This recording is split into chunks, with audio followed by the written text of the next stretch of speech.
esa historia, contar esa historia, sea la historia que sea, y conseguir que a la gente le guste es difícil. Entonces, esa ubicación que hago yo desde el lugar me ubico yo como espectador, es la pregunta que me hago todo el tiempo. Y cuando me siento a escribir, tengo por momentos la sensación, digo, esto es lo mejor que escribí en mi vida y no voy a volver a escribir nunca más nada.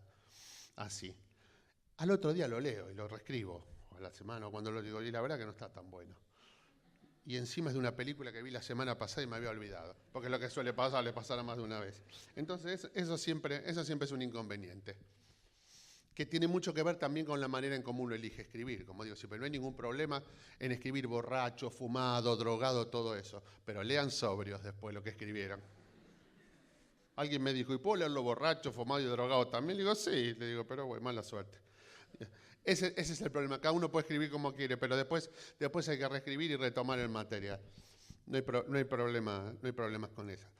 Y una de las cosas que pasa también, digo, con ese proceso de crear una historia es de dónde empiezo, ¿no? Hablaba al principio, ¿no? ¿Cómo empiezo esa historia?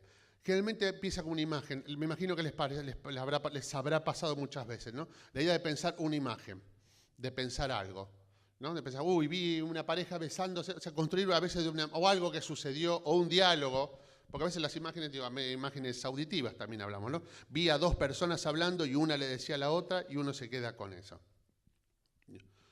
Uno puede ir al entierro de un amigo y 3 días después lo ve caminando por la calle.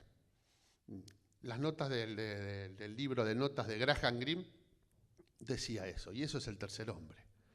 Yo no digo que con esa frase hacemos el tercer hombre, digo, porque hay que ser Graham Greene también, pero hay un punto de partida. No empiezan, no estaba Coppola con Mario Puzo sentados en la mesa y codeándole diciendo, ojo que estamos escribiendo El Padrino, ¿eh? No estaba probando actores y se los estaban rechazando. Y le estaban diciendo que probaba actores y hacía casting de actores y los iba reemplazando y no sabía, no le gustaba ninguno para ningún personaje y los iba rotando. Y a Marlon Brando no se lo dejaban poner y se lo rechazaron y lo disfrazó y lo caracterizó para hacerlo pasar y todo ese tipo de cosas. Uno no va por la vida con la sensación de que está haciendo cosas grandiosas. Sí es bueno lo que yo decía antes, está bueno estar escribiendo, pensando que lo que uno está escribiendo, porque ese entusiasmo lo necesitamos, porque si no, no hay una motivación. Me parece que eso es un escritor profesional desde el lugar de profesar algo, de profesar un entusiasmo, profesar una idea, no profesional como quien escribe un guión, el guión del Padrino o un folleto sobre remedios. Digo, para poner una caja de remedios. No hablo de ese profesionalismo, sino hablo desde el otro lugar, de la escritura. Y eso sí me gusta, ese entusiasmo para escribir, sí. Pero uno no está, digo, el punto de partida es, vi un tipo caminando, fui al entierro de un amigo y me lo encontré 3 días después caminando. A uno le pasan muchas de esas cosas y quizás en esto yo llego a otro punto también que me interesa destacar de esta charla, es todos ustedes tienen unas historias fantásticas para contar. No solo, porque lo que les decía antes de los sueños propios, sino que estoy seguro que si paran la oreja y prestan atención, pasan un montón de cosas interesantes a su lado. En mis películas hay muchísimas cosas que me han tocado de mi familia, de amigos, de cosas que uno va viviendo. Pero, a ver, insisto por esto, son personales, pero tienen que ser interesantes también para los demás, porque si no, otra vez lo mismo, es solamente mi sueño contado a otras personas. Digo que no tiene por qué interesarles. No las cuento porque son mías, las cuento porque son mías y porque me parece que son interesantes. Y por supuesto tiene una mezcla de ficción y una mezcla de realidad. No hago películas autobiográficas. Digo, no hay que preocuparse por eso. Lo autobiográfico es exactamente al revés. No lo van a poder ocultar. Porque las películas que les gustan, las músicas, las canciones que les gustan, las poesías que les gustan, las personas, los libros, todas las obras de teatro, cualquier cosa que hayan visto, una imagen, todo eso es parte del bagaje con el que ustedes van por la vida. Y todo eso, cuando se sientan a escribir, a veces es inevitable, si una película que les guste mucho, aparezca en algo que escriban. Les habrá pasado. Ven una película, algo les gusta y piensan cómo copiarlo. No está mal copiarlo. Cópienlo y lo reescriben. Y cuando lo reescriben lo van haciendo desaparecer lentamente. Seguramente aparecerá la voz propia, la de ustedes, y se convertirá en otra cosa. Digo, en algo personal distinto a lo que vieron antes. Las historias que tienen alrededor, están rodeados de historias interesantes.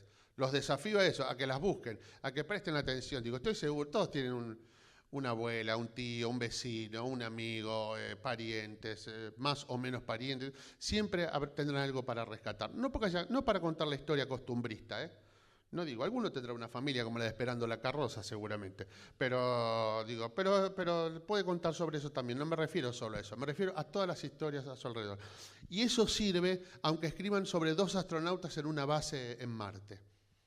Porque de lo que estamos hablando no es solo de personajes, sino de relaciones personales. Y eso también sirve.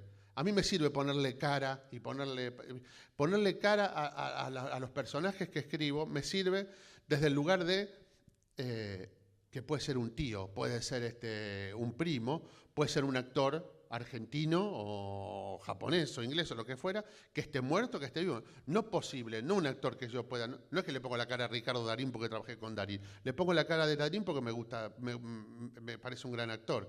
Entonces cuando pienso algo de un tipo de pasado los 50, de esa edad, yo le pongo la cara de él y me sirve para escribirlo. Pero también me sirve un familiar, un pariente, me sirve un amigo. Modismos, características, todo eso está alrededor de ustedes. Y el tema también de esto de los sueños tiene que ver con encontrar la voz propia. Y esto es algo que ahí sí en los manuales no está. O sea, poder hablar sobre cosas de ustedes, de cada uno de ustedes. Y eso está bueno, que puedan encontrar su propia voz. Es una búsqueda. La escritura es una búsqueda también. Y en esto que yo decía de exploración, de la ruta y la brújula y eso, es también una exploración. Habrán escrito mucho, habrán escrito poco o no habrán escrito nada. Pero la búsqueda de la voz propia también es un camino que lo tienen que hacer escribiendo. No es, yo tengo mi voz propia, yo soy creativo, eso hay que leerlo. No alcanza con decirlo, hay que leerlo. Mientras no exista el aparato que le ponga acá para que le saque la película completa, como en Días Felices, no existe un aparato que nos saque la película completa de acá, por ahora las películas hay que seguir escribiéndolas.